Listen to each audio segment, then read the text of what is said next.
আচ্ছা, তো আজকে যেটা বিষয় নিয়ে কথা বলতে যাচ্ছি সেটা হচ্ছে যারা এইচএসসি 28 আছো অর্থাৎ এইচএসসি 28, তোমার হচ্ছে নিউ ফার্স্ট ইয়ার।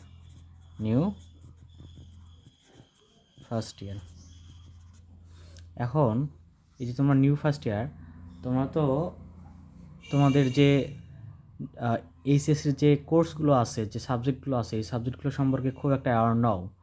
তো তোমরা চাইলে কি করতে পারো জানো? তোমরা চাইলে ফ্রি ক্লাস করতে পারো। 10 মিনিট স্কুল তোমাদের জন্য ফ্রি ক্লাস নিয়ে এসেছে। তোমরা ফ্রি ক্লাসগুলো করে সেখানে তোমরা তোমাদের নিজেদের যে বিষয়গুলো কৌতূহল আছে, যে বিষয়গুলো সম্পর্কে কৌতূহল আছে, জানার আছে, সেগুলো জেনে নিতে পারো। এবং তোমরা প্রত্যেকটি সাবজেক্টে তোমাদের যে সাবজেক্টগুলো আছে সেই সাবজেক্টগুলোর ফ্রি ক্লাস করতে পারবে কিছুদিনের জন্য।